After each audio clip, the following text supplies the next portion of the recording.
பாஜகவுடைய மூத்த தலைவர் முன்னாள் ஆளுநர் திருமிகு தமிழிசை சவுந்தரராஜன் இணைப்பில் இருக்காங்க. மேடம் வணக்கம். வணக்கம். வணக்கம். தேசிய அளவில் மதுவிலக்கை ஒரு கொள்கையாக கொண்டுட்டு வரணும் அப்படின்னு முதலமைச்சரை சந்தித்து மது ஒழிப்பு மாநாட்டுக்கான அழைப்பை விடுத்தவருக்கு திருமாவளவன் பேசியிருக்கிறாரு. பாஜகவுக்கு தான் அந்த பொறுப்பு கூடுதலாக இருக்கு அப்படின்றதையும் அவர் சொல்லியிருக்கிறார். அதாவது நான் ஒரே ஒரு கேள்வி கேட்கிறேன். தேசிய அளவுல நாங்க படிப்பதற்கு ஒரு தேசிய கல்விக் கொள்கையை கொண்டு வந்தால் இவர்கள் ஒத்துக்கொள்ள மாட்டார்கள். இப்ப குடிப்பதற்கு என்ற ஒரு தேசிய கொள்கையை கொண்டு வந்தால் ஒத்துக்கொள்வார்களா இவங்க? இது எனக்கு இதை பார்க்க இப்ப ஸ்டாலினை பார்த்து இவர் கோரிக்கை வைக்கிறாரு. வேங்கை வயல் இப்ப இவர் எதுக்கு அடிப்படையில சமூக நீதிக்காக ஒரு கட்சியை நடத்தி கொண்டு இருக்கிறோம். ஒரு வேங்கை வயல்ல 2 வருஷமா அதுல மிகவும் ஒடுக்கப்பட்ட மக்களுக்கான ஒரு பிரச்சனை இருக்குது. அதை தீர்க்க உங்களுக்கு வக்கில்ல. ஒண்ணு. 2வது 40% மது ஆலைகள் திராவிட முன்னேற்ற கழகத்தை சார்ந்தவர்களால் நடத்தப்படுகிறது. ஸ்டாலின் நான் மாநாட்டுல கலந்துக்கிறோம்னு சொல்றதுக்கு முன்னாலே எங்களை சார்ந்தவர்கள் மது ஆலைகளெல்லாம் மூடுங்க அப்படின்னு சொல்லட்டும். ஆக இவங்க ஏதோ மத்திய அரசுக்கு தாண்டி நாங்க திருப்பி விட்டுட்டோம் அதனால அப்படி இல்ல. முதல்ல உங்களோட கொள்கை என்ன, அதுக்கு நீங்க மூடுறதுக்கு என்ன ஏற்பாடு செய்றீங்க அத சொல்லுங்க. இல்ல ஏற்கனவே 3 வருஷமா திருமாவளவன் ஏன் மது ஒழிப்பு குறித்தெல்லாம் பேசல? திடீர்னு ஞானோதயம் வந்துருச்சா அவருக்கு?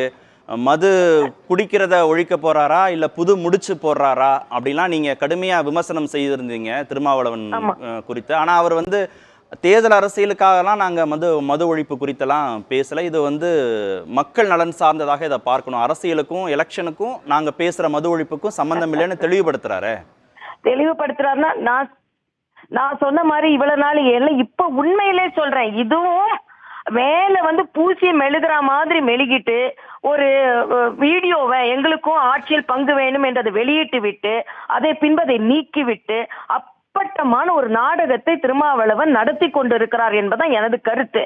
அதாவது இன்னுமே அவங்களோட அஸ்திவாரம் ஆட்டம் கண்டு கொண்டுதான் இருக்கிறது. இது ஒரு வகையில் திராவிட முன்னேற்ற கழக கூட்டணிக்கு ஒரு மிரட்டல் தான். ஆனா தெளிவுபடுத்திட்டாரு. இப்போ செய்தியாளர் சந்திப்புல அவர் தெளிவுபடுத்துற ஒரு செய்தி என்னன்னா கூட்டணியில விரிசல் இல்லைன்றாரு.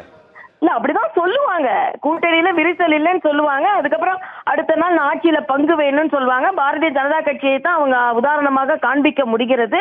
அதே மாதிரி அப்புறம் திடீர்னு அட்மின் சொன்னாருன்னு சொல்லுவாரு. ஆனா இவ்வளவு நாள் இல்லாமல் இந்த மது விலக்கு கொள்கையை இவ்வளவு தீவிரமாக எடுத்து செல்வதற்கான காரணம் என்ன? அப்படி என்றால் அரசியல் ஆக்கப்படுகிறது இல்லைன்னா அப்ப எல்லாரும் வாங்க, நம்ம எல்லாரும் இதை எதிர்த்து போராடுவோம். எல்லார்ட்டையும் நான் ஒண்ணு சொல்றேன், இந்த மதுவை போலவே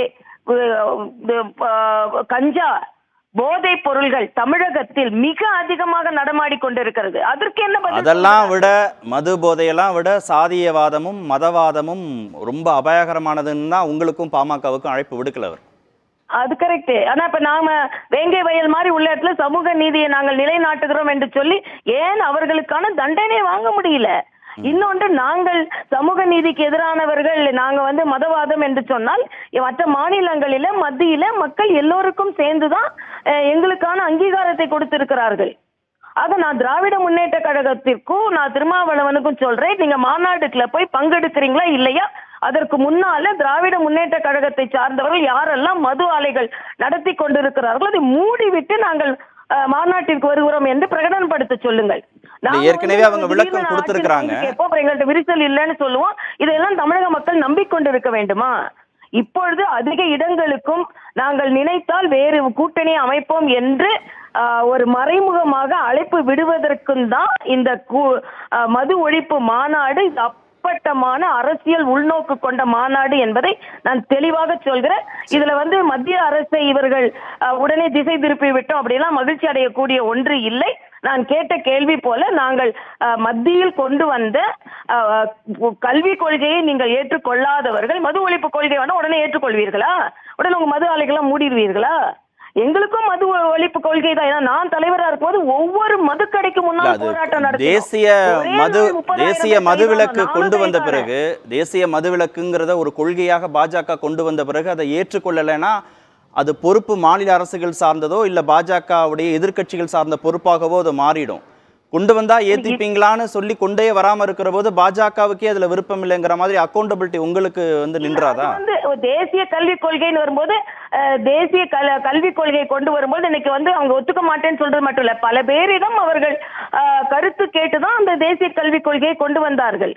அது நான் இன்னொன்னு கேட்கிறேன், உங்களது தேசிய மது ஒழிப்பு கொள்கை தான் உங்களோட கருத்தா இருந்ததுன்னா 18-20 ஆண்டுகள் மத்தியில் ஆட்சியில இருந்தீங்களே, கூட்டணியில இருந்தீங்களே, ஏன் அதை எடுத்து முன்னெடுத்து செல்லல?